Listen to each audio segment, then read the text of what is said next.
where the kind of drop culture is going is like the consumer is now getting angry. There's like a lot of content about you're giving your products to other influencers, driving hype, driving awareness, and then there's no product to buy. Like if somebody follows 1,000 accounts, how many of those accounts are they actually engaging with? Increasing followers with that mandate is very hard to do without a lot of money. What is that worth? But what it's worth is not actually in the dollars that come just from that. What a brand, what a brand, what a brand, what a mighty good brand. Say it again now. What a brand, what a brand, what a brand, what a mighty good brand. Welcome back to Art of the Brand. What are we talking about today? I got a bunch of topics to talk about today. You always have something to talk about. I've got so much to talk about. I actually wanted to kick this off with the controversy around drop culture right now. Well, I'll give you a very unemotional response if you describe what drop culture is. Yeah. So effectively, drop culture is this not new concept that streetwear brands have really been doing for quite a number of years now, which is like they drop products through a collection format, but it's basically designed where there's like scarcity and there like a lot of marketing and effort is put towards kind of an anticipation for when it becomes available. And like brands like Kith made this like super prolific, and there's like a whole secondary market of selling these products because there's demand and there's limited access. So it plays on the economic principle of supply and demand effectively. And it was smart because it provided more power to the brands and it created kind of anticipation and excitement around brand dropping. But where it becomes fascinating is influencers are now using this. So they're creating effectively different versions of products that speak to their tribe. So the brand you were talking about was Chelsea Park, who is a millennial influencer. She's got a following and she's creating these kind of like park sweaters that have become like all the rage, and it's literally just her last name. It's a glorified Gap sweater and it's just her last name across kind of your chest, and they're like $230 and they just cannot stay in stock. So she'll like do a drop. She did like a Valentine's Day collection and it completely sold out.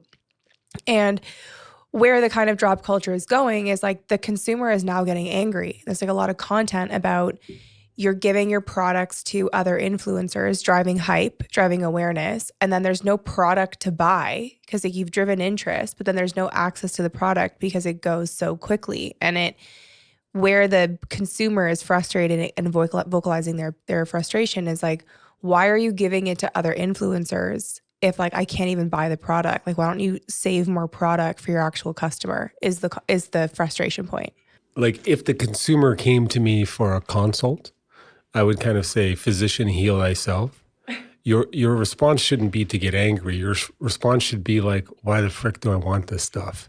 When you know you're being manipulated. Because what happens, there's a trust in branding, and this is the risk, is that I'm going to actually give you value. But if you're playing the scarcity game to create inflated, you're eventually going to break that trust you have with your following and your customers. So it works for a while, but it's also a dumb game. I don't think there's anything nefarious to it, to be honest. I actually think what it comes down to is these influencers don't have a ton of capital and inventory is very expensive. So like an MOQ of buying like 30,000 sweaters up front, which is how you have to do it to buy it overseas, is like quite an expensive investment. Like these aren't businesses. This is like someone that has like built a following, follower by follower, and then like drops a product and then is like shocked that it works and is kind of in the process of building a business. And where I think it's more interesting and nuanced is we think that where we place value and what has created value is actually a really fascinating anthropological study that like what we demand the most, like the modern day Gap sweater, is an influencer's last name on a $20 sweater. No, but why I say the people who are angry want it because it's scarce and valuable, right? And then they're getting angry that it's scarce and valuable. And they're saying, well, why aren't you just doing what Gap does and make it available anywhere? Well, that's why you want it. You know what I mean? You can't say that you want it, but it's not available to everybody else. Like that's what I'm saying is you're bringing up a really good point. Where I think that where the frustration is that it's literally sold out in a minute. So it's not like it's sold out in a day, right? And that's kind of where it's frustrating. Is But that's like what people makes it are, valuable. What I would do if I had some people who wanted to put capital into a business is I would monitor these influencers doing the drop, and then I would immediately copy it. You know what I mean? And try and sell it, because like otherwise, who cares about someone that says park across it? Like if you care about that, you might as well just burn your money. But to me, I mean, that's a larger conversation. But I think what's more fascinating though about okay, you're right. At its core, this is like not a real problem. What's fascinating to analyze from this frustration around drop culture is it shows you the power of the influencer.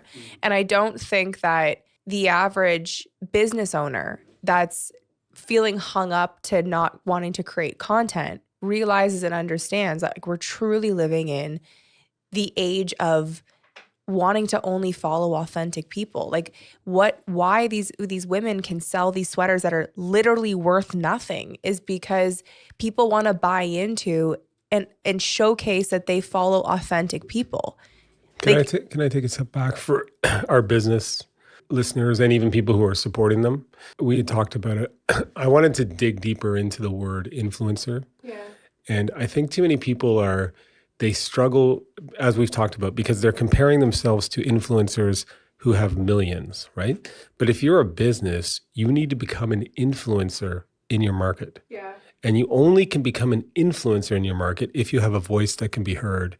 And the way you get heard is through digital content. So it's not comparing yourself to the Kardashians. It's saying, in my market, how do I become an influencer? Through my LinkedIn content, through my Instagram content, or my YouTube. And it doesn't have to be macro in scale. It just has to be impactful in the realm that you're trying to do it. But if you're resisting making good content, you'll never be an influencer. And so you'll always be at a power disadvantage. Well, and you bring up such a great point because it's so easy to not feel good enough when you compare yourself to people who have more followers. There's always going to be someone that has more.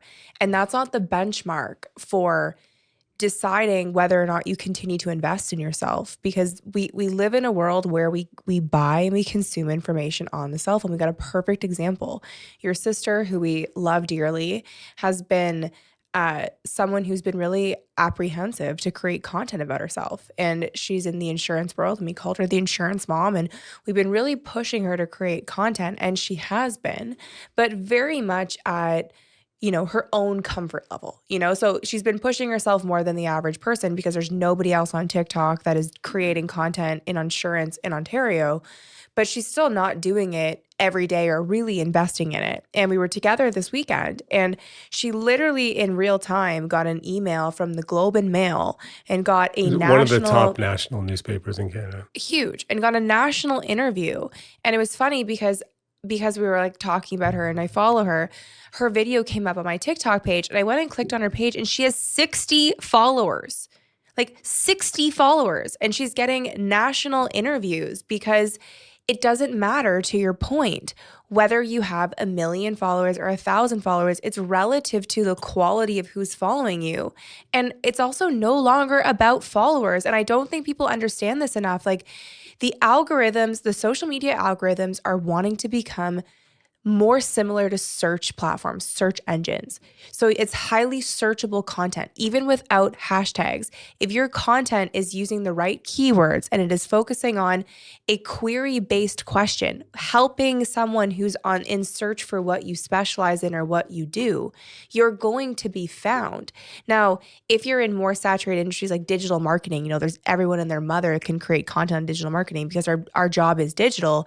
The bar for creating better content is much higher. But if you're a plumber, if you're a property manager, if you're like, there's Can I jump in here? So many jobs that need content. Can I jump in here since we're Yes. talking about my sister and maybe I could chat about her. I love my sister. She was the diminutive one in my family. My family has a lot of extroverts. Shy, helpful, didn't want to put herself out there.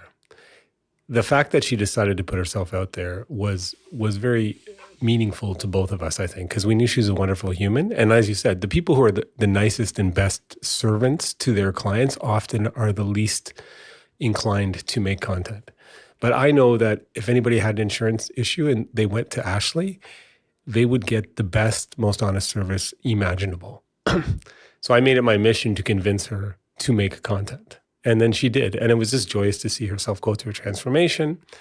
And it's a frame of reference issue for a lot of our listeners or our listeners' clients. You have to disassociate yourself from the way you see the world from a successful perspective and say, in my industry, who has influence? If I'm a window cleaner and I own a successful window cleaning company in Mississippi or wherever, who is an influencer in my business? How would they become an influencer in their business? If I became an influencer in my business, how easy would it be for me to get traction because nobody else is doing it? Right? And that's what happened with her in insurance. She decided to call herself the insurance mom, talk about mom issues and insurance issues, and people liked it. But I love the point you make. It reminds me of that service called Harrow, Help a Reporter Out. You can subscribe to this thing where people who want to write stories say, I want to write a story on this topic, but you can search it to help them write their story. But TikTok and Instagram has now made that service almost obsolete. Yes. Right? But you have to make content so you can help a reporter out. So when they need to do a story, now Ashley is going to be in a national newspaper talking about premiums for insurance because she just made some content. So Because she just showed up and really like not that many times. Like it's actually like a perfect case study of like, one, you need to do it. And two, you never know when it's going to hit. You never know when you're going to, and that's why this whole conversation around ROI is so complicated because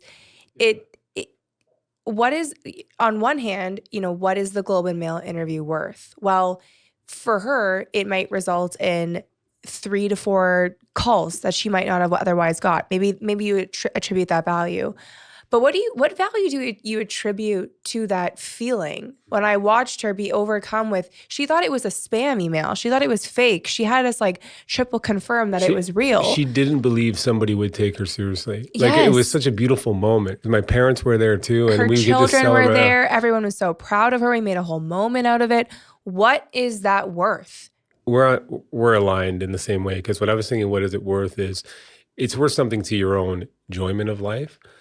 But what it's worth is not actually in the dollars that come just from that. It's that now that you get validated by an outside source, you are now a changed human.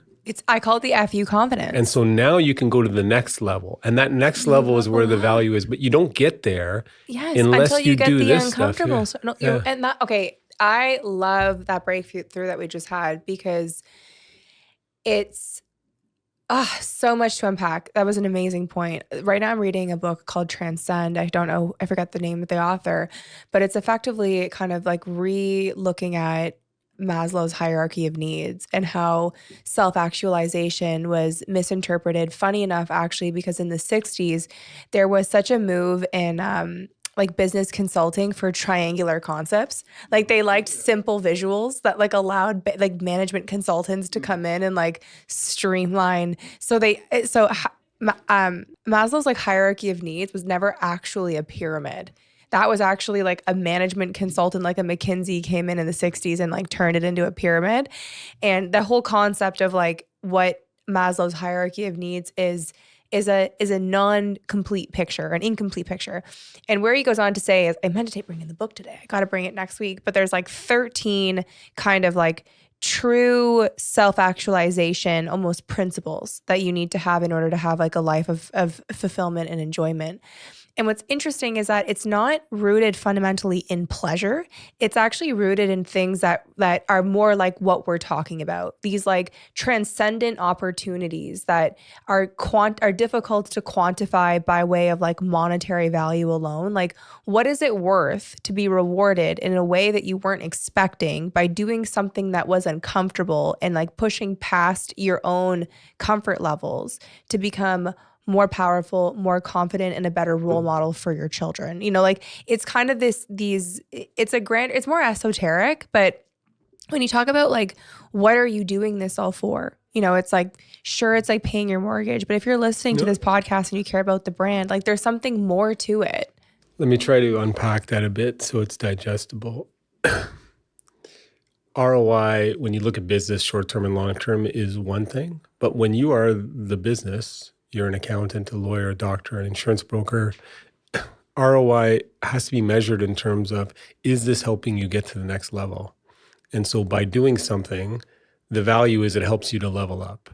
So you can't get to X if you don't go through all of those stages. And that's where the ROI of making the first batch of uncomfortable content, that's going to have that. You can't get to the $1 million dividend later if you don't do that stage. So if you're always waiting for it, you're never going to transcend to the person who has influence in the market. And influence in the market translates to business success.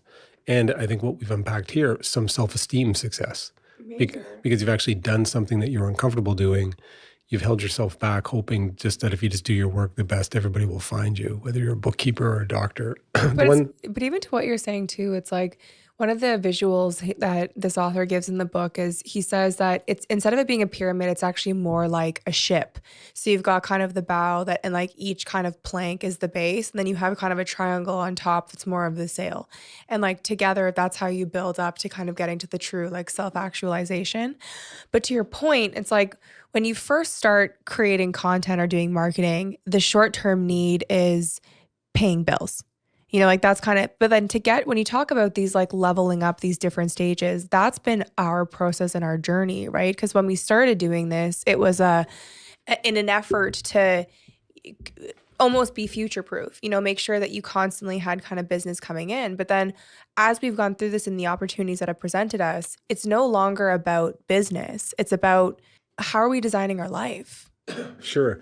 I think like making content, when people look at it as a frame of reference, as an obligation, they should just look at it as the opportunity that allows growth. It's not an obligation that you have to do in your business. It's just part of your growth. So if you make it, and I wanted to say that you got to be in the game.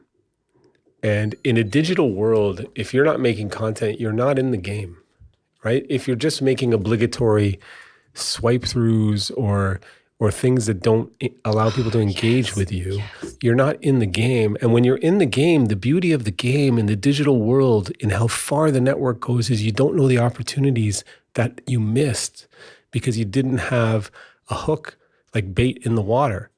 And so by putting stuff out in the water, you can hook a giant fish. You just don't know when it's going to happen. It's so interesting, like talking about like you have to be in the game.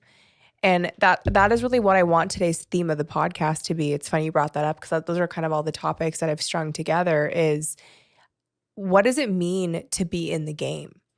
And today it's no longer enough to say I need to hire someone to do my Instagram, my TikTok because I don't understand it.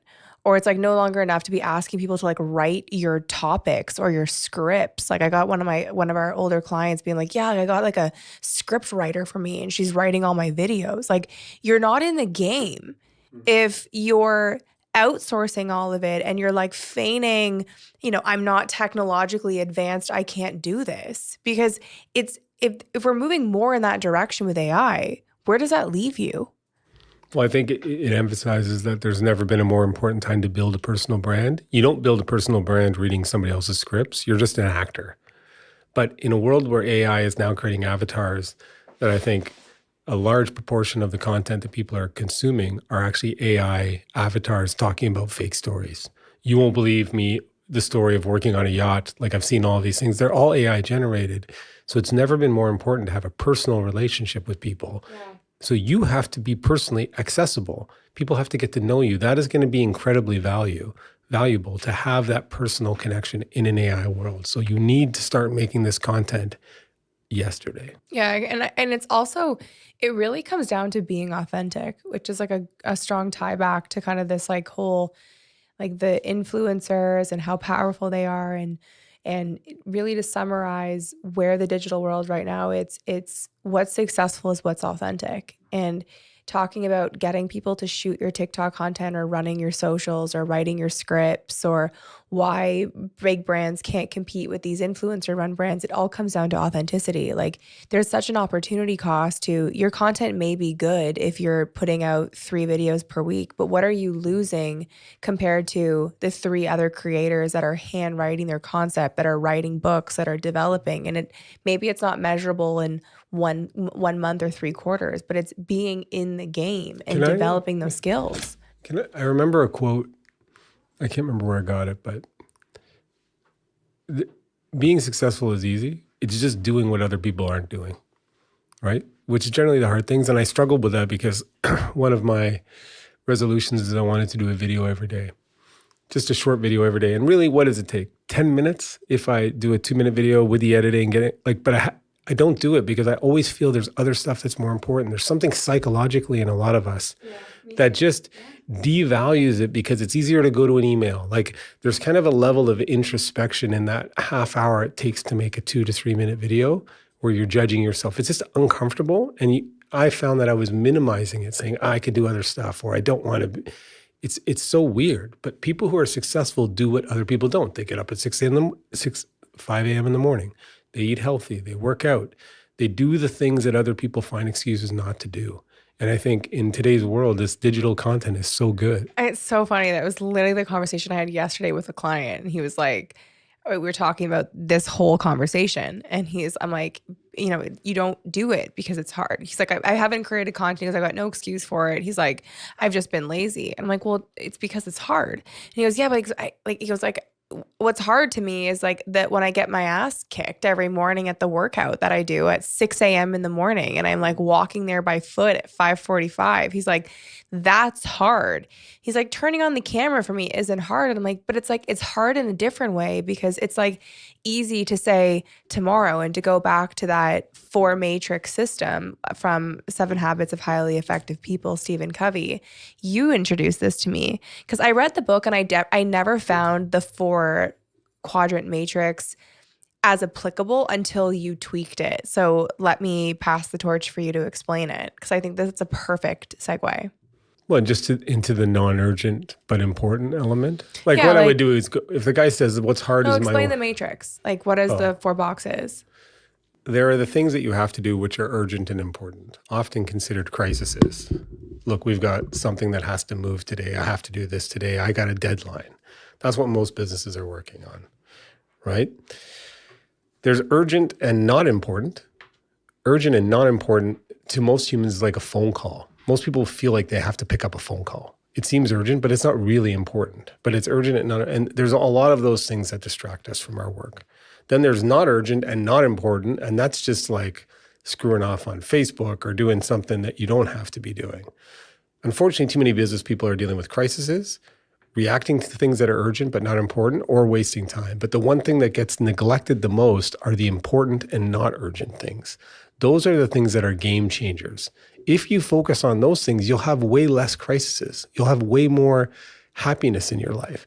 But we're never doing that thing because we're occupying ourselves in the other 3 quadrants.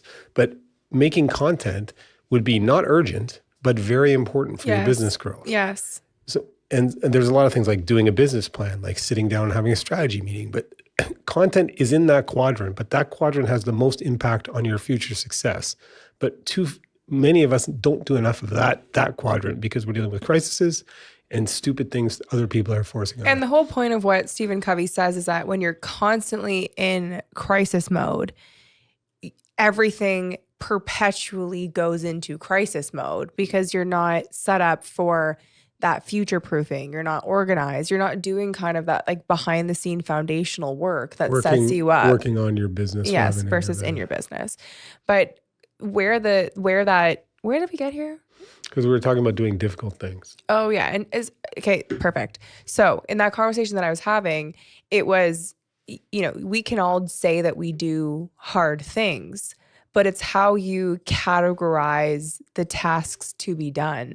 And that's where time blocking and really truly the biggest change is funny. We're having an argument going through these 4 quadrants is because I had such a big mindset shift with controlling my time and doing color coding that for me, obviously there's always space for improvement, but I feel like I've really have I don't want to use the word mastery because you're going to scoff at me, but like near mastery on kind of these like quadrants, because we're the way that we split up and delegate our week and our days. I'm getting done the not urgent, important stuff in the morning during my best hours. I'm writing. And then I'm moving into the work that needs to be done for clients in kind of the midday. And then I'm moving into meetings in the late afternoon, and I've got time for content every week. So we have all those boxes checked, and it's a way better way to live because I don't have pissed off clients and I have space for creativity. It's funny when I kind of go in and do coaching, and it's happened with you too. People say I have to do things. And often we break it down, you don't have to do it. You just feel like you want to do it. Well, you changed my schedule. It was you making me write until like I don't take meetings until Not afternoon. But You I'm just did saying, it in a constructive But what I way. would say is we use self-talk that kind of keeps us in a prison because we say we have to do this and we don't really have to do it, but our brain has allowed us to say that I have to deal with, the TPS cover sheets before I can make content or take a quiet hour thinking about my strategy. And so these internal monologues imprison us. That's why it's good to have somebody come along and go, look, somebody else, if you broke your leg today and had to go to the hospital, your business would still survive. So you can find an hour and a half, but we love to feel obligated to our calendar. I have a meeting. How many times have we had a meeting that's not that consequential and we don't do something that we should be doing? So it's taking control of yourself. Your time blocking is very important. But I want to send out into the world the fact that it's difficult psychologically to make content, especially if you're a good person who likes to serve others, because it seems so indulgent to me to sit there and talk to a camera. Like I feel like there's something that rubs me the wrong way about it. But if you're a business owner, especially a little older, if you can actually just get in the habit, like just doing your workout in the morning to make that content every day, in 6 months, it will transform your life. Just like exercising every day in 6 months, it'll transform your life. I think though I don't think you really feel that like you gave a compassionate spiel. I actually don't think you feel that feeling that much anymore because you've worked through.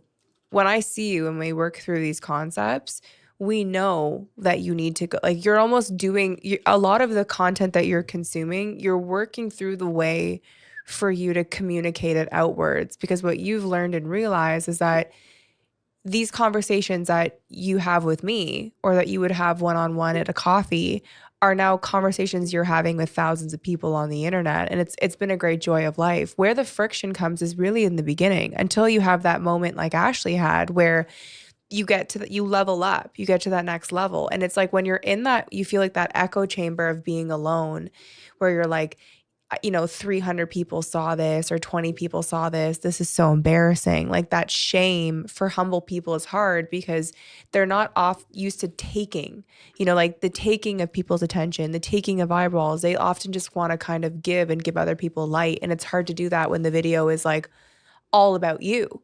But it's until you work through that and get that positive feedback and the reward that you can actually really realize that it's the way to be.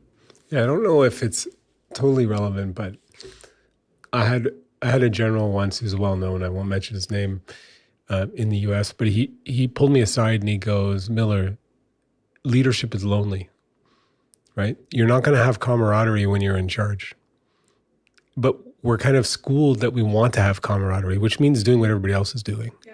If you're going to take control of your business and do something that's impactful, you have to do something that other people aren't doing, which brings with it a sense of isolation, especially in the beginning stage, where you're like, oh, look, I'm not out there. It's kind of like that fear of being outside of the pack early, but it's necessary to get to the top if you actually want to achieve something. So you almost have to kind of say, look, I'm going to be lonely because my friends are going to maybe scoff me or not be, you know what I mean? Or people are going to judge me. Like I know when I started my law firm, I had that years ago where people are like, how dare you make comments on important cases? I'm like, well, I don't care. But it really comes down to it's like, there's such a why in the beginning. It's like, why are you creating content? Yeah. Like, why are you doing this? Yeah. And it's the reason what makes it confusing and complicated is it takes the reps, it takes the compound. Like the first 10 videos, really no one's watching, people, really only people that and it's like, it's hard to work. But the algorithm can make it people find it. You know what?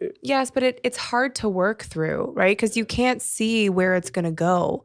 And it's like giving up in those beginning. It's like a diet, right? Like the first 10 days you go on the diet, you don't really see the change, right? It takes doing it for months. Here's a metaphor that I think complements what you're saying. Whether you're a young a boy or a girl in high school and you decide to read at recess, people will come over and make fun of you. Right? And they're like, how come you're not doing this? But, in the end, the person who's reading 10 years down the road is somebody spectacular. And the people who are making fun of you at that time are working at Wendy's or something. Do you know what I mean? Like that social pressure. It's so to real. not do it, right? So funny. Like this past week, I've had one of those weird weeks where like we're in living change. If I was to describe this part of my life, it's like living change. And this week represents people reaching out from past lives and being really surprised and honestly shocked for who has reached out. And it's funny, like when you go through these periods of uncomfortability and you really put yourself out there, it's often not, it depends where you are, right? Like we do meet a lot of professionals that have been doing this for 20, 30 years that when you start creating content, all of that work you did just becomes like magnified because all of these past contacts and referrals that have loved you, you just like kind of like become top of mind and you can open up business. But if you're on the younger side of like, you're kind of starting out and you're putting yourself out there, it was really like a confusing journey for me because I had a really strong network in a very big city. And it really was crickets from who I knew and all the reps that I built out so as funny, I did this. And really the support and the success came from every other major market in the world except for Toronto. And it's like, and for me, this past week was funny because it was the people who reached out were from that past life and they were never the people that you expected. And like, and that what to me is really interesting and fascinating because it's to your point of the reading the book on recess, the people who are judging you and making decisions of you is one thing, but the larger network and pool of who you know and what you can benefit from is kind of that secondary level of like when you did the reading young, who kind of attracts and flocks back to you later because these people have all become super, super successful in their own ways, but were never the people I would have guessed. It's like that localized community.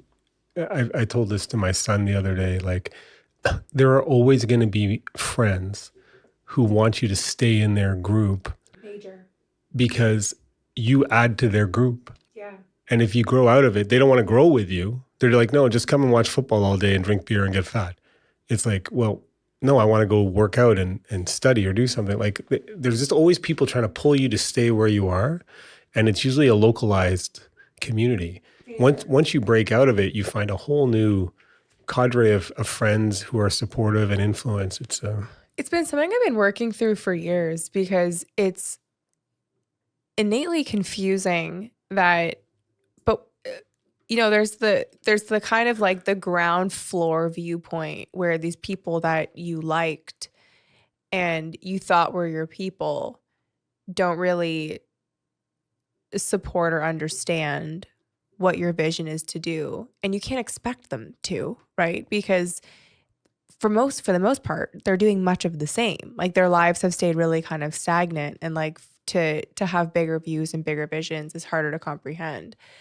But what's also really quite fascinating about it is when you and I worked through this, so much of who were your people before, if you like lean into the digital sphere of the digital world, because your world just becomes bigger. Like you're just connected to more like-minded people, your mindsets change, you're putting yourself in new situations, your world grows. So much of those people prior to that transcendence is based on zip code. Or like it's just, it was just whoever lived in that square mile radius to go to that school. There's only a certain amount of people who could be your best friend. Your actual best friend possibility probably lives somewhere else, but you'll never meet them. Yeah, based on true alignment. And that's really been our experience is that like it's the digital world has introduced us to the best of friends because like they're really for the right reasons have alignment.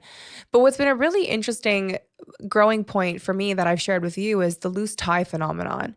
And the loose tie phenomenon defines that people who know you for who you are at this moment. So whether it's how you portray yourself, how you communicate yourself when you're at a dinner party or when you walk into an office, that idea that you're presenting of yourself is you versus so for me, because I started creating content when I was younger and I started the agency when I was younger, people saw me as someone who was overeager, overconfident, starting an agency, like, she's got notions.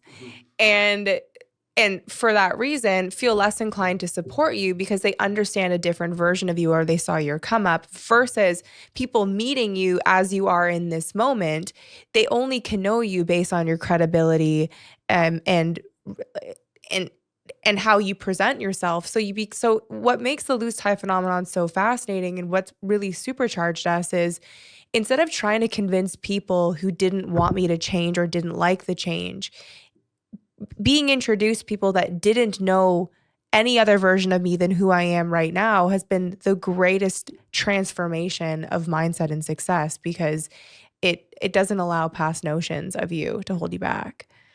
It can almost be emotional when you think of it. When we think of how many like small business or medium business people that you influence who sit there and they want to make change and there's self-doubt that's come from going through schools, whether it's university or high school, of people judging you. And I can think of so many small business owners who are just terrified of being judged. And if they can just break through that ceiling that they've imposed on themselves, they'll be amazed at how many wicked and wonderful people they make who are out there waiting to meet them, who are like them. Yeah. But in your small community, there's just not that many people like you. But in the digital world, there's hundreds and thousands of people like you who are looking for you and will find you if you can get past that self-imposed limitation. So work through it. Yeah, work through it. Yeah, what's really interesting about that before we transition out, because I have another story that I want to touch on to that point. And what's fascinating about, a lot of people book time with me through the intro app, and the constant thing I hear is, I just don't know how to start. I don't know how to start. I don't know how to start. And when you look at a lot of the top influencers, or not even top influencers, just people who have followers in the 100,000 follower plus range, it is overwhelming when you look at that, you look at their content. And it's even overwhelming for me because there's just so many different styles. There's so many different approaches. There's just so much content. But what you're missing is that there's the evolution in which it takes to get there. So the frustration of not being at the top end level of an influencer that's been doing it for 10 years is not a rational starting place for where you need to be. And that's where, like, because people just don't just start, like they just require themselves to be at this level of like a content creator, they never start.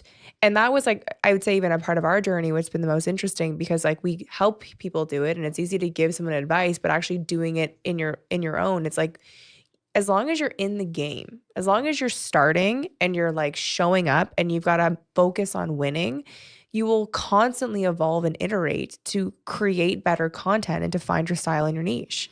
I haven't been, because we're writing this book on the art of the brand, but I was just thinking, like, from a personal perspective or a digital perspective in the brand, the birth of the brand kind of happens when you decide to put yourself out there in your business. Like, it's kind of the birth of the brand. Otherwise, it's a potentiality that you're kind of hiding, just shuffling paper.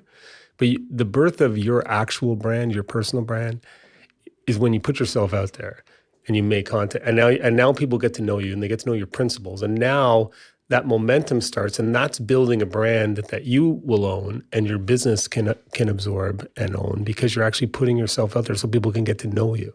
That's a really great point, because when we had talked about the Matilda Jerf gossip and drama, so many of the comments were, no, she did this like Swedish podcast and like talked about how she was bullied in school, and like people loved her because like she was so real and authentic and stood up for these things that she was doing. And it was so interesting to me because Matilda I had followed for a while, but like very ambiently. Like I wasn't extremely invested in her as a human. It was more like aesthetically great photos. She's a kind of a person of the moment, great hair, like that was kind of where I stood. But to your point, the birth of the brand is when you show up consistently and you're authentic, because you're building your tribe almost without getting that feedback or knowing it. So when you start investing in your values and like making it really your own, people start flocking and joining. But like that's what makes having 100,000 or 300,000 or 1 million followers such a feat, is because these regular people have earned them, like follower by follower. Like it's not like you are, not to minimize what actors or singers do, but it's not like you're given this contract and you're getting this lead in this movie, and that movie is going to be shown to 50 million people and you're going to get 2 million followers from it. Like you're not getting kind of a pathway to it in the way that you used to. It's like influencers are building these followers post by post. But we keep talking about big influencers, and today I wanted to focus us on, in your industry, who is an influencer? And just look at it. Whatever industry you're in, just think, who is an influencer? How did they get there? Some got there the old way by writing journal articles or doing something. But in the future, who will be an influencer in your industry? Whatever that industry is. And think, how can I become influential to the customers that want to be in my industry? And that might be a better way to get yourself motivated to make content. Yeah. Is the customers in my industry need to know about this. And so part of my business strategy is to help them know this so they can make better decisions. That's how you become an influencer in your market and win. And I can tell you that if anybody is in the subcontractor business, like there is such a dearth of good content there that I could work. I tell you, anybody could come to us and we could make them into a multi-million-dollar business if they would just become influencers in their industry, because nobody is doing it. Yeah, I mean, you bring up a good point. Like there's like the only reason where this is nuanced is on its face, like from a starting standpoint, being influential for your customer is simple and it's a game changer for your business. The second tendril, like the next level to it, is the only reason why I'm talking about the bigger ones is only a benchmark for study, because for many people, the biggest barrier is like just starting. But then once you start starting, it's very easy to plateau, because if you're only using the same style and it's just like talking head and it's you're not dynamic or like evolving or growing, it's hard to get to that next level, to level up. But this is where it's complicated. It's not one size fits all, because for many, to your point, like to many contractors, what is your benchmark for success? You know, like you could be very busy as a flooring guy, you know, like just doing flooring videos. Like you could get a substantial amount of business. But I think for a lot of other people, like let's say a medical spa owner or people that have like bigger aspirations for kind of getting to that next stage, studying the influencers, like people consume content, they don't study content. No, but what I want to say is this is a problem, and it's a lot of females deal with it. They're constantly talking about influencers, as opposed to who is influential in their industry, right? Your success is not being an influencer. Those people have done, unless you want to be an influencer, but then that's a whole different market. But if you're a med spa, you're not going to be influential if you're just doing what everybody else is doing. You're correct. You're going to be influential if you communicate to people about what they fear, what they want, and how they want to feel. And if you can do that authentically, you can grow a med spa to be a national med spa. But this is where I would challenge to what you're saying, because a lot of, like for a lot of med spas that have reached out and spoke to us, Dr. Subio, who I spoke with in Alberta, they think of him as an influential leader in their industry, but they feel handcuffed because of his level of production. And he's such a great case study of like being authentically you and like not worrying about what people think, because his weirdness has really become his biggest perk. But Dr. Subio alone is a hard baseline from a benchmarking standpoint, where there's a lot of other med spa owners that could learn from other influential people in other industries. So it is dependent on what industry are you in and what are you working against. But if that's holding you back, you have to look at it like any skill set. Like if somebody's making highly curated, amazing videos and they've been doing it for 5 years, Well, it's like if you haven't run before and you want to do a marathon, Yeah, true. right? bring You up got to a good point. start, Yeah. right? So you can't say that, oh, doctor, because what happens is once you start making them and you start enjoying engaging with content, you get feedback, you get comments from your clients, you get feedback from people who are potential clients. You know what I mean? You're Like completely it correct. becomes addictive, and then that reinforces it and then gives you kind of permission to try a little bit more, to do a bit more, to go to speaking engagements. Just get in the game and make content. You're right. It brings to the Dunning-Kruger effect. It's like the more you know, the more complicated it is to be confident about something. Because when I listen to you, my brain is just infiltrated with like so many different calls, so many different problems, so many different angles. And it's so hard to give kind of that one size fits all. But you're right, as a simple baseline. If you're listening to this and you think this is interesting and fascinating, like, give us feedback. But we're also trying to give constructive direction for those who feel stuck, because this is truly what's going to change your life. No, people pay a lot of money for this. What I would say in your industry, if you're going to make content too, so many people, especially good people, especially people raised well, told to be polite, right? In the digital world, you have to say something controversial. Yep. And in your industry, if you want to be influential in your industry, you have to be willing to call out your industry, right? Yeah. So if you're making content, but for a lot of people who have been told, don't be, like, it's limiting. But most consumers want to hear what's wrong with the industry. People are interested in that stuff. And if you have the courage to say it, people will respect you. Totally.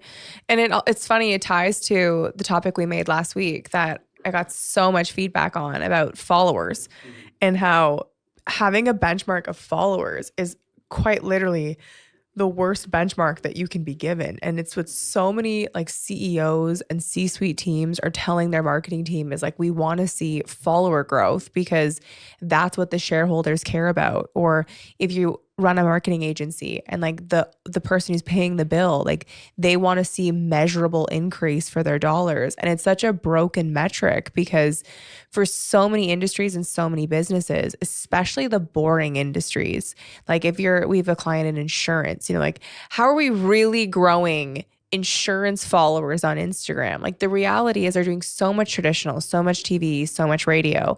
The Instagram acts as a secondary website. It's like where people go to verify whether or not they're going to buy from the brand. And how often is someone going to go to a brand, a company's website and hit follow unless you're pouring so much resources into making the page a banger to follow?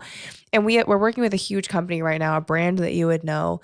And the CMO, he like personally reached out and he's like, this is literally the mandate that we were just given. And he's like, they don't even use socials. Like they don't understand what they're saying because I'm like, who follows brands? And he's like, the only reason why I follow brands is because I'm a CMO and I want to copy what other brands are doing. And he goes, but for the most part, it all sucks.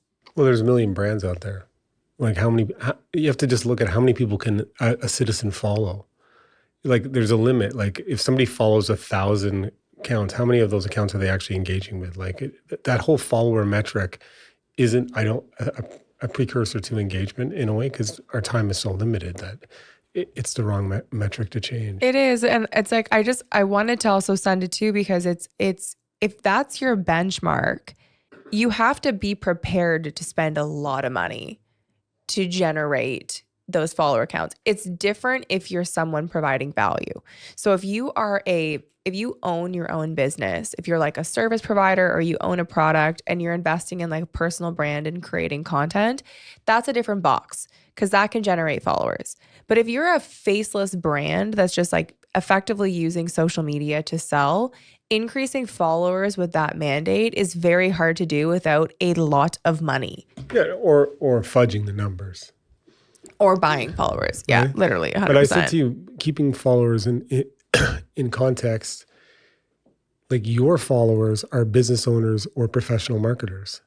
Their value is 10 to 100x, kind of a casual follower. But when we were talking about it, like how many people do I follow on any of I don't follow a lot. Like you have to be really interesting for me to follow somebody. So all of these businesses that think they're going to get followers when they're not life-changing, or they're chasing the wrong metric. It is. It's 100% a broken metric. But the reason I want to bring it up is, and I got this really cool account I want to show you.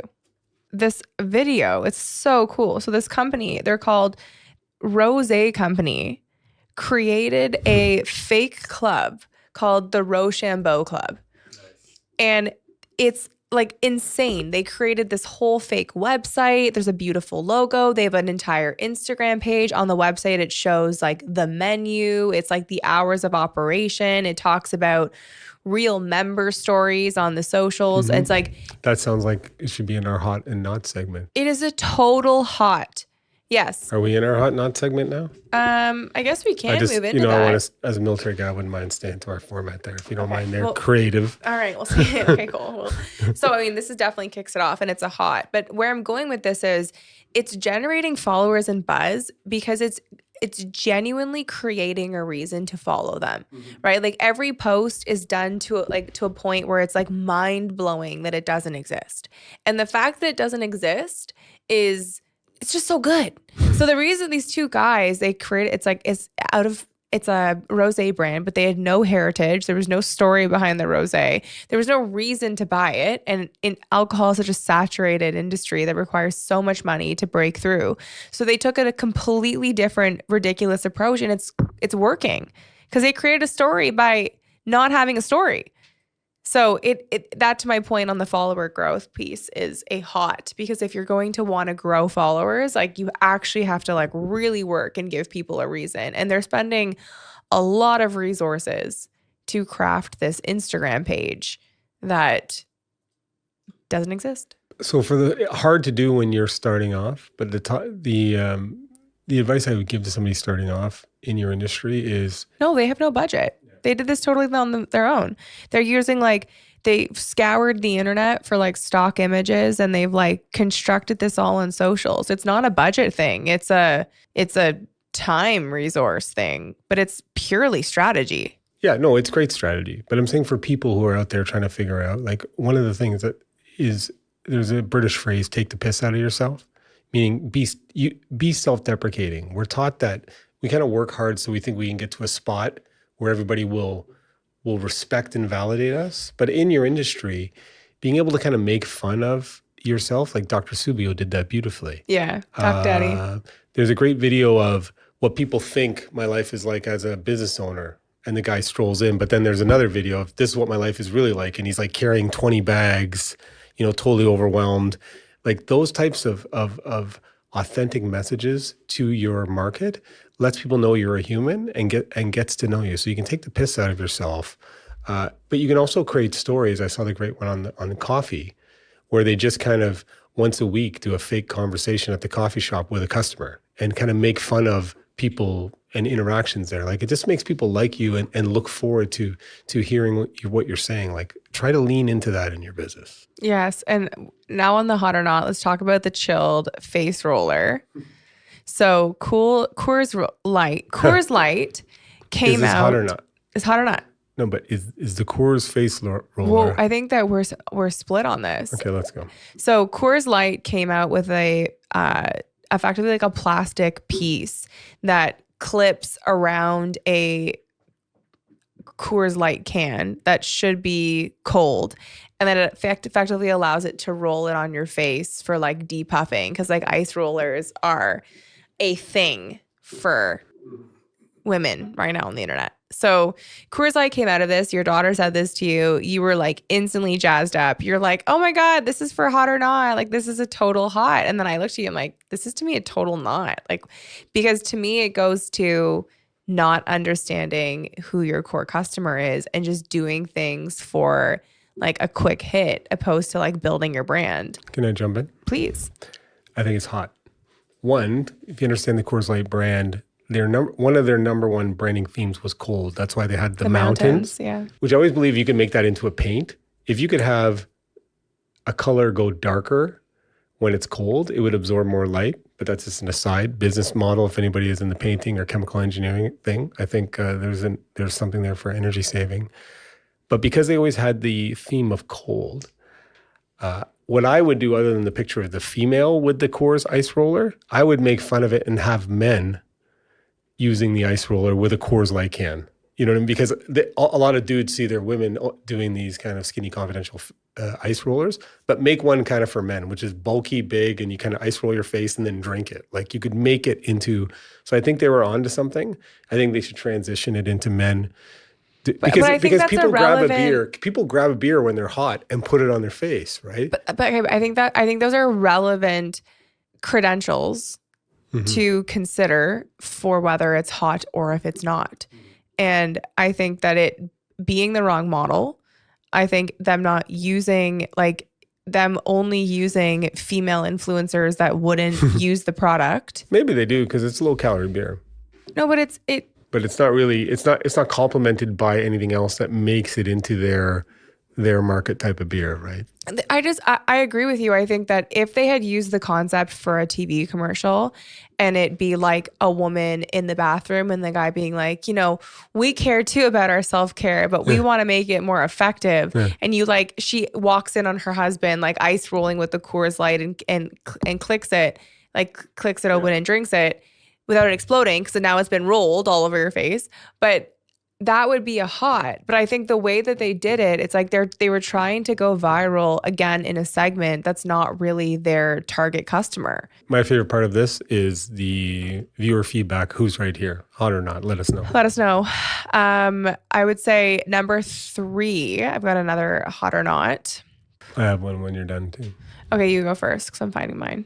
I'm not a fan of Meghan Markle, even though I have a Suits conference room.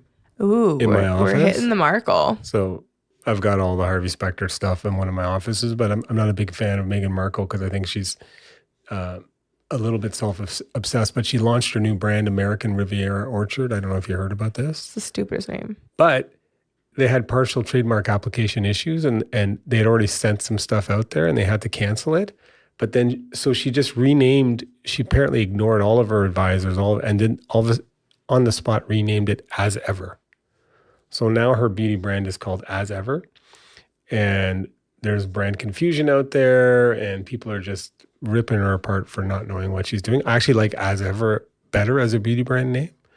But to launch your product and to shift gears mid is a branding disaster. But I who's giving her advice? What was it called? American Riviera Orchard. What? It's the rebranding of her lifestyle brand. American Riviera Orchard. A horrible name. Couldn't do it. They tried to go to American Riviera. And then in the end, she just said, look, we're going to call it As Ever. And I got to check it out. Check it out. As Ever. Like the knot is one, make sure that you have the rights to the name before you launch your product. Don't be overconfident or arrogant about what you can do. Well, I guess there's like another first thing that comes up is rival As Ever company reacts to concern over Markle's rebrand. So she's a big knot in terms of her brand ever since she went rogue on the royal family, I think. But I just don't think As Ever is a good name. It's a tagline. It's not a good as ever. It's not good as ever, but like it's just no. No. It's no. It's not. It's a not. I would have to confirm. No other words on that one. It's just a no. Another hot or not, I saw a really cool Jacquemus campaign that came out recently. And to me, it's just a hot. I find the way that they do creative direction is what disappoints me is I find their creative direction is so tantalizing. Like I'm just always just so intrigued. Like I find I just tap into this world and it frustrates me that I can't support their world. Like I find their product is such a miss for how strong their creative direction is for their advertising campaigns. Like I truly want to support this brand because like they just hit it. Like every campaign, every fashion show, everything they do is just an absolute hit. But then their products to me are so fast fashion-esque. Like there's no art to their product, but so much art to their creative direction, which is where I'm stuck because I feel like you can't not talk about Jacquemus as like truly being fantastic. But here are their bags. Like they're very plastic, you know, like there's nothing dynamic to it. I fear I do not have much to add to the Jacquemus branding assessment since I'm not familiar with the brand. And These are all the campaigns I always send you. Like Yeah, they're yeah. extremely artistic, like very well done. But that goes back to Rory Sutherland in a way. And when he was talking about advertising in the 70s and 80s, like beautifully creative artistic ads, but people didn't know what they were about. Well, that's exactly what Jacquemus does. Like, let me just quickly show this to you. That's exactly what Jacquemus does. And that's what makes, that's why like I feel like tantalizing is such a good word for it, because you're so compelled and you have so many questions of like, how do you justify this? You know, like there's just every single post is just so interesting. But like,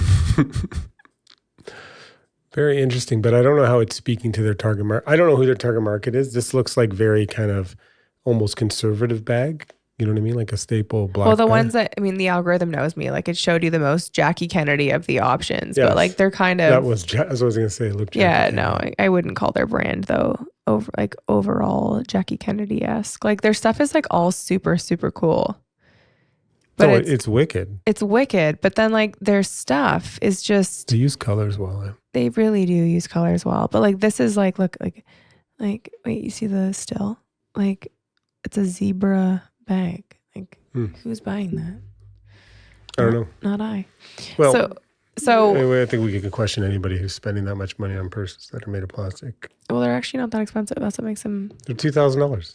Well, I mean, yeah, but relative to like they're in the same realm of Chanel. Like it's like the Jacquemus show, and then it's the Chanel show, so it's half the price. I just think when I hear Jack Me, like what I say when I'm frustrated. Jack Me. Okay. Okay, so I wanted to wrap this up with AI.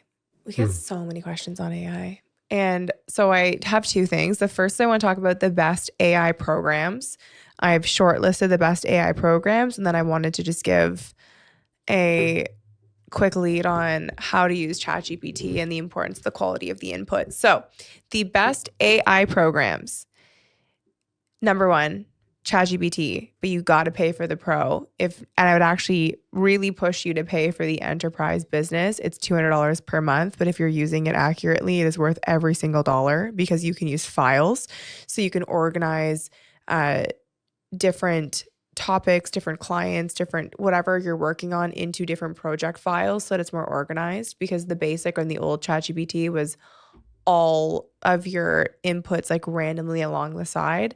And you introduced me to the project upload. Yeah, if you get the ChatGPT Plus, you can upload documents. So you can upload the branding core of your competitor if you get it, and then upload any document relevant to your market, market research, and then you can say, look, read all of these files and come up with a strategy that I can. But when I'm talking about AI isn't the solution to your problems if you don't have the right thinking to start from. Like you can have the best violin in the world, give it to somebody who doesn't know how to play the violin, and it's not going to sound that good. So you have to train yourself to understand how to use AI, because it's your ability to put in inputs in a fast way. And I was thinking about this the other day. There was a movie, I think it's called Minority Report, where they get like there's kind of a Google Glass. You could open all these tabs and move fast. And I think the pace of thinking is going to dramatically increase. And by using AI properly, you can actually have AI, your brain, you have to train your brain to be able to work a lot faster, where you can put in inputs, look at the inputs, ask more questions. It almost can exhaust you, but you have to learn how to use it well with the right inputs. Well, it's a really interesting larger conversation, because for me, use of AI is becoming a job requirement, right? Like as like an employer, if you're not leveraging AI and you don't understand how to use it, it's a very complicated conversation. But to simplify it, you no longer fit within the framework of time that how I can justify like how long things need to take, because it comes down to the quality of the thinking, not the length of the output. So before, if you were someone before AI, creating a good brand core would take 2 days, 3 days. Anyone that did it shorter wasn't better. They were actually not as sophisticated, like they weren't as good at writing. But now that barometer for time, both I think on the client side also, like gone are the days where I can tell clients like, hey, I'm going to need 2 weeks to do this, right? Like they just don't expect, because that's not really what they're paying you for. It's not to write out the full document, it's to provide the caliber of thinking, which is where the input comes in. So the value is still there for you versus somebody else if you're both using AI, because it comes down to the quality of the thinking. But the variable of time is what's greatly changed. But you still need the human interaction, because when you look at cause and effect, it's not copy my competitor's strategy and then like sitting down with the clients. What you want to bring to the clients are the best things to talk about. Like, so you can go and have a client meeting where you're going to discuss what their brand is about. And if you don't come with the right variables or questions or inputs, you're not going to have as good as a conversation as we sit down with a client and their team, and we have the best questions that generate the best answers that then generate the best strategy. So True, so true. Right. Well, and to me, it's everything. It's like the tools in your toolbox. Like prior to having AI note takers and AI capabilities, like when I did meetings, like I'm constantly fixated on like taking notes and that takes away from my mental capacity to just like think freely, think strategically, think in a structured manner, in a structured format. Like, But that's a skill set that we had with the one client, and we've talked about it a bunch. I won't mention his name. And I saw it in law. Lawyers were so scared of missing a word that they were typing all the time during trials, as opposed to looking at the person who's in the witness box. And I know when we did our one brand discovery with this client, we saw the person pause during a discussion, and because we weren't writing down the notes, we were like, hey, let's ask a couple more questions here. And then a giant discovery came from it. But if our heads would have been typing or in notes, we would never have seen that human interaction that led to a whole new discovery. Totally. And even when I think about it, just like general action points, like I feel, to your point, I really feel like I'm living in Limitless, because the way that my brain thinks, by way of knowing that I've got the best support agent with me on the call, it's unlocked another level. So like even when I'm speaking, like, okay, that's a great action point. Like I'm thinking in terms of what is the product that I'm going to get out and where do I need to go next? And it increases the value of my work because it allows for more time for what they're actually paying for. And that's been the most interesting time cost trade-off is AI allows me to give you more of actually what you're here to get. And that's been a really interesting transformation for me, because prior to AI, what I could give them is like a 100th of what they're showing up for, because of how much, like when Just grunt labor. Grunt labor. Oh, and that's what favored big agencies, because they had more labor, right? But you weren't really getting more value, you were just getting more grunt labor. Whereas now you're able to provide high-level thinking, which is what they really want, because somebody else could do the grunt labor. Well, especially too when the big agencies aren't using AI. They're actually fighting against AI. Yeah. So you've got a lot of useless grunt labor, whereas you can go to a boutique, more strategic, higher power special forces that can get you out the workload that you need. But At way faster decision cycles. Way faster decision cycles. Like they're not in the game. They're in an old school model. And like that's what's so fascinating is a lot of those big agencies too are hyper localized, right? Like they're a big agency in Toronto or Vancouver or Seattle or Portland. Like who cares who's the big agency like down the street in your small town? Like who are the big players on the global scene? Because you can now hire anybody. And to me, I think it's way more fascinating to hire somebody who's involved in businesses across the world, because the world is operating at different paces. Like you can see what's coming down the pipe by having your hand in beauty in France and having in fashion in Korea. Like innovation isn't happening in Portland, Oregon, right? Like Don't get me started on Portland. I know. Keep Portland weird. But like I think it's an interesting dynamic to understand. And it's time we call it out. I think that there's so much protection around and like tabooness to ChatGPT. But as a client, what are you paying for? Are you paying for someone to sit down and write on their laptop for 14 hours, something that could take 3, give you the same product? And for the time that if you're paying for hours, get more out of the hours that you're paying for. Mm-hmm. Brilliant. And I actually think it should even be a requirement as if you're hiring an agency, being like, how much AI are you using?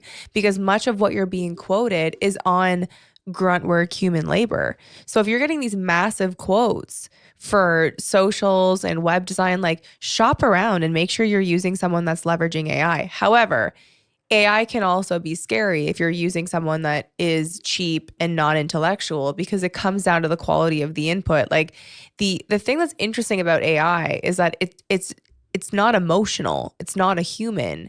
Its reasoning is based on a built-in language learning model. So all that you ask is all that you're able to receive. So we could be, all 4 of us could ask, we could all be wanting to create a business plan for your business, but the caliber in which you ask the question gives 4 different answers. So it's not like an encyclopedia where we're all getting the cheat book for the exam and we can all go and read the same book. It's more like this labyrinth where like what you put in is like what you get out. So you still need smart people using the program. If you're using cheap people that aren't great at what they do, you're going to get what you pay for. It's going to be a shitty answer from ChatGPT. I struggle with the AI avatars because we got one made. And I agree with your point that like there's just so much AI content on the internet. And for me it's like this like internal dilemma of like, do you get out more content when it's not you, and does it not being you matter if you're still the person writing the content? Or when we talk about brand and the importance of investing in a personal brand, does that hurt the message when you can just get your face scanned and it can just be AI content? You know, like where does that role of authenticity come into, and like where does it matter? Oh, it's a deep question because technology is such that we can make a copy of ourselves and have an avatar, and we can have it read content to you live. And it could be engaging, but it's not us. And it's actually hard to distinguish if it's real or not. But I think people who know you can distinguish as that. But is our whole world going to be avatars speaking to, and then who's going to be receiving it? Because at some point we're going to have an avatar that's like searching the web to get information for us. So is it I think the digital medium is beneficial when it's entertainment or entertaining and useful to people. And that's got to be the number one thing. If the content is both entertaining and informative, then it works. And if you use an avatar to do it, that might be one way to reach more people because it's time consuming to make. But I think what happens is the quality goes down when you use avatars. And so it's not going to result in as much engagement.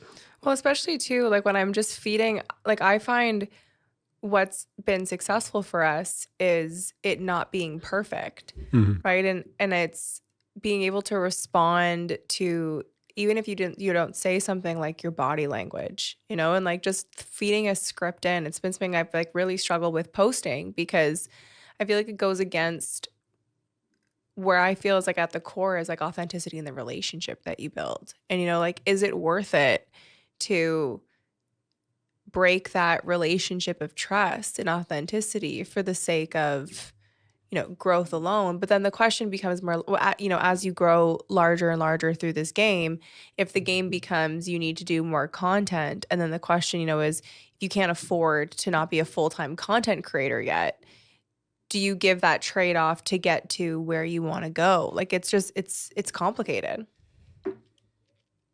Yeah, I wonder if there'll be a trend towards live events in the future, just because that'll make sure you're watching humans. Like, like it's always going to be gamed, but I think we should probably focus on doing live events because I think people are going to be oversaturated with artificial content that they don't know is real. So I think they're going to be attracted to live interactions with humans. Well, that's what makes, I think, like the whole content game so interesting is like, I really even noticed too, like a lot of the content that's been doing the best lately is not the pre-recorded stuff. It's like day of, break the news. And that's what a lot of people miss, is that the problem with the internet age is that it doesn't cost it doesn't cost anything anywhere to where it used to like create content. So if you're not breaking the news, you're getting lost in the algorithm. Like to talk about an algorithm change 2 weeks later because your editing team needed to edit it and put the filter on and you need to sit down and find time, it just becomes like lost in the deluge of all the other information versus when you break the news. And it's a shift that we've made with a lot of the consulting accounts we've worked on where these like podcasts and different creators, et cetera, when they transition to breaking the news, like as soon as something coming out, getting it out, it transforms their engagement and their growth trajectory because the algorithm hasn't sorted that content yet. So you have to be focused on breaking the news, which is which is a level up to being in the game. Breaking your news in your Industry. area. Yeah.